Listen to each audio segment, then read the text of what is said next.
Alors bonjour à tous et bienvenue dans cette nouvelle vidéo. Donc nous allons aborder un sujet super important qui revient continuellement.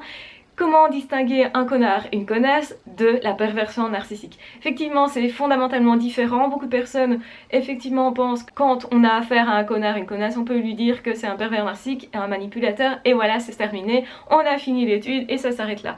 C'est extrêmement pas ça. On a bien compris que la perversion narcissique, si on l'a vécu soi-même, ce n'est pas simplement un connard et une connasse qui passe, c'est autre chose. On peut tous, effectivement, avoir été un connard, une connasse, on peut tous l'être à nouveau. Surtout si on ne se remet pas en question, surtout si on n'étudie pas la situation, est-ce que je fais mal à d'autres personnes ou pas, ça nous arrive de blesser, c'est tout à fait humain. Nous ne sommes pas des êtres parfaits et c'est pour ça que ça arrive. C'est pas grave si on arrive effectivement à voir nos erreurs, à savoir s'excuser, à faire autrement ensuite avec la même personne ou avec d'autres personnes, on va se remettre en question, etc., etc. Effectivement, nous manipulons tous un petit peu. Salut Zora, tu viens dire bonjour? Tu viens dire bonjour? Bonjour, bonjour. Bonjour, bonjour. Tu dis bonjour? Ah ben voilà. Oh ben ça, tu dis bien bonjour. Oh, tu es tout calme. Oui, tu dis bonjour à tout le monde. Fais un signe de la papette. Tu fais un signe de patte? Non? Bon, ouais.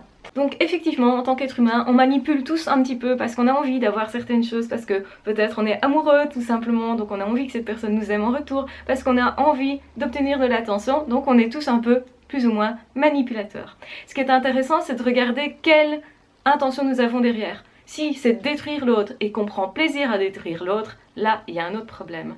La perversion narcissique, c'est vraiment ça. C'est détruire l'autre et le détruire jusqu'au bout. Aller jusqu'au bout. Le voir souffrir et aimer ça. C'est pas j'ai fait souffrir quelqu'un et je m'en veux. C'est pas du tout ça. Vous pouvez avoir tout à fait des comportements de connasse ou de connard et faire mal à quelqu'un. Et puis quand vous réalisez que vous avez fait mal à quelqu'un, soit vous vous en fichez en disant bah cette personne l'a bien mérité, au fond peut-être que cette personne m'a fait mal aussi et que je me suis vengée. Ça c'est un comportement humain classique, mais vous n'avez pas ce comportement systématiquement tout le temps. Ça veut dire que vous n'allez pas prendre plaisir à faire souffrir tout le monde autour de vous. Un pervers narcissique, c'est ça. C'est une personne qui adore faire souffrir tout le monde, qui va sélectionner certaines personnes par préférence, certaines personnes qui peuvent justement souffrir plus, qui manquent de confiance en eux, des personnes qui se laissent un peu plus faire, ou des personnes de qui on peut avoir beaucoup plus d'avantages financiers, relationnels, matériels, etc. que sais-je. Et donc, c'est ça la perversion narcissique. C'est quelqu'un qui passe son temps à faire souffrir d'autres personnes, généralement plusieurs personnes, qui fait ça systématiquement, c'est vraiment un fonctionnement et qui en éprouve du plaisir, qui continue jusqu'à ce que cette personne n'en puisse plus, jusqu'à ce que cette personne soit épuisée, jusqu'à ce que cette personne soit s'échappe ou soit se suicide. Et quand en plus la personne se suicide, c'est prendre plaisir et se dire « Waouh, je suis magnifique, c'est presque comme si j'étais un dieu, une déesse, etc. » Parce que t'as vu quelle puissance j'ai. C'est ça, hein, c'est vraiment de l'ego et que de l'ego. Donc effectivement, nous avons tous un ego, nous avons tous à certains moments envie de briller, de se mettre en avant. On a tous une partie égocentrique chez nous, qui n'est pas nécessairement mauvais d'ailleurs, parce que une petite partie égocentrique c'est toujours nécessaire, parce que sinon on ne prend pas sa place dans le monde. Des personnes qui refusent effectivement de vivre manquent peut-être un peu d'égocentrisme, manquent un peu de notion de valeur d'eux-mêmes. C'est ça qui se passe.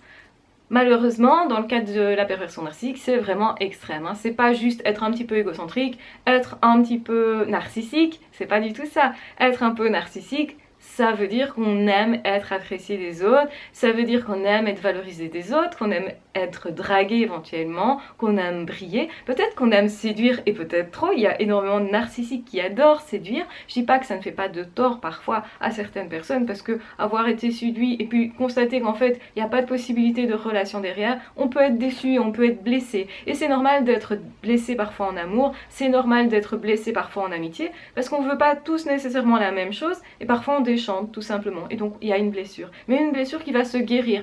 La différence, un pervers narcissique c'est quelqu'un qui crée des blessures à répétition. C'est vraiment de l'ordre du harcèlement. C'est je te dégrade dans ton estime de soi, tout le temps, tout le temps, tout le temps, je te crée des blessures, je reviens, je fais semblant que je vais t'aider et puis en fait non, je te refais mal et je te fais faire des choses que tu n'avais pas envie de faire. C'est ça la perversion narcissique. Même si toute personne peut manipuler un petit peu, effectivement vous avez envie d'avoir une place au boulot, d'avoir une promotion, ben, effectivement il va falloir jouer le jeu de savoir que ben, c'est soit de vous, soit de vos collègues, mais que tout le monde ne pourra pas avoir cette place-là, même si peut-être vous auriez voulu autre chose. Pour pouvoir jouer le jeu, il va falloir vous batailler un petit peu. Certaines personnes d'ailleurs vont refuser cette bataille-là parce que ben, c'est difficile pour eux de se placer, de se mettre en avant justement, ou de croire en leur capacité tout simplement. Mais peut-être que vous allez vous dire, ben, si je suis chef de telle équipe, comme j'ai un chouette projet, je vais accepter d'ennuyer potentiellement ceux qui voudraient avoir cette place-là et de les dérouter et peut-être de leur faire mal justement.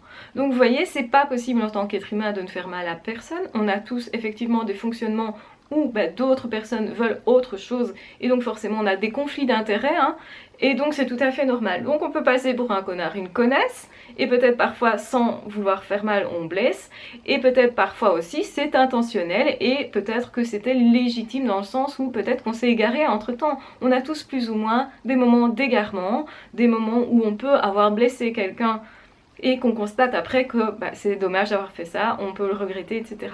La différence, c'est qu'un pervers narcissique, une perverse narcissique, c'est quelqu'un qui continue, qui fait ça dans toutes ses relations, qui prend plaisir à la destruction de l'autre. Donc on est vraiment dans autre chose. Ce sont des attaques agressives, répétitives, qui se font souvent en souterrain. Ce sont des micro-attaques en fait. Et donc c'est parce que c'est petit, et puis graduellement ça augmente en intensité tant que vous vous laissez faire.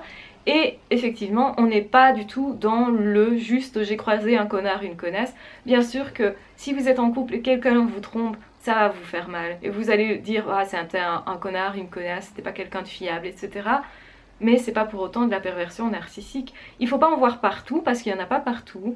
Les pervers narcissiques font énormément de dégâts. C'est vraiment quelque chose de difficile à vivre, c'est difficile de se relever après ça, mais ça vous donne aussi une niaque, une force de vie incroyable quand vous allez vous relever de ça. Ça je le dis souvent dans mes vidéos et c'est important de voir ce côté-là. Ne pas regarder juste le côté oh il m'est arrivé un truc dégueulasse, machin, et on s'arrête là. Non.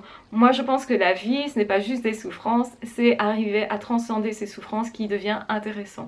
La force de l'être humain est grandiose en réalité. On a beaucoup plus de force au fond de soi que généralement ce que l'on croit. Et c'est ça qui est intéressant, c'est de voir le bon côté des choses aussi. Bien sûr, dans la vie, vous allez rencontrer des connards, des connasses. Peut-être que vous aurez encore d'autres pervers narcissiques si vous n'avez pas en tout cas travaillé suffisamment sur vous, si vous n'avez pas suffisamment confiance en vous, si vous traversez justement des périodes plus difficiles, forcément vous allez être plus fragilisé et donc là vous allez peut-être encore refaire rentrer dans vos vies encore une personne comme ça, mais certainement vous allez vous en détacher beaucoup plus vite, vous reconstruire beaucoup plus vite et vous réparer beaucoup plus vite.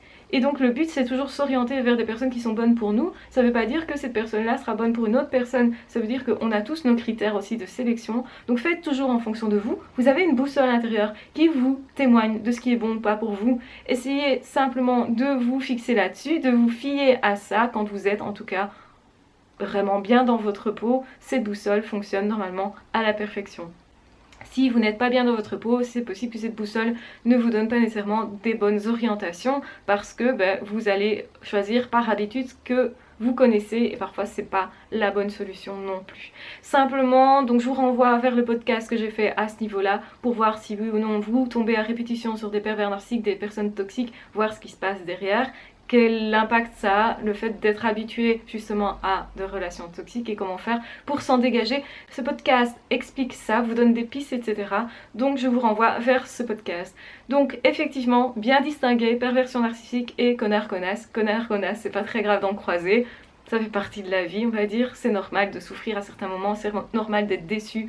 Ça fait partie de la vie. Par contre, un pervers narcissique, une perverse narcissique, c'est autre chose. Il faut bien faire la distinction et ne pas coller une étiquette directement. Il y a des critères à remplir, il y a vraiment un fonctionnement, il y a vraiment une analyse profonde à faire. C'est pour ça que j'ai fait autant de vidéos. C'est parce que l'analyse doit être profonde avant de coller une étiquette sur le dos de quelqu'un pervers narcissique. Ça ne se fait pas à la légère. Ne soyez donc pas léger avec ce sujet-là. En tout cas, je vous encourage à vous reconstruire, à dépasser tous vos problèmes de la vie, toutes vos souffrances, quelles qu'elles soient dues au pervers narcissique, à un pervers narcissique ou à juste un connard, une connasse, une situation de vie, que sais-je. De toute façon, ce qui est intéressant, c'est de se dépasser, d'aller plus loin, de croire en la vie, de recommencer à refaire des relations, de s'autoriser à être nous, parce que nous sommes aussi imparfaits, n'est-ce pas? Nous avons tous été un connard, une connasse, et ça fait partie de la vie aussi, donc ne vous blâmez pas. Ce qui est important, c'est de regarder ce que vous avez fait éventuellement et de se dire ben voilà, je ne ferai plus ça, ou je vais faire autrement dorénavant, ou je vais aller m'excuser, je vais aller les réparer, etc. Et simplement aller de l'avant, c'est ce que je vous encourage à faire. Respectez-vous, respectez les autres également, et allez vers plus de vie, toujours plus de vie. Donc je le redis, traitez-vous comme votre meilleur ami, c'est vraiment important. De toute façon, on se retrouve très vite dans d'autres vidéos ou dans d'autres podcasts. N'hésitez pas à vous abonner si ce n'est pas déjà fait en cliquant sur la petite cloche qui se trouve en bas de la vidéo. N'hésitez pas à partager, à liker, disliker. Et de toute façon, on se retrouve très vite dans d'autres vidéos ou dans d'autres podcasts. À ciao, bye bye!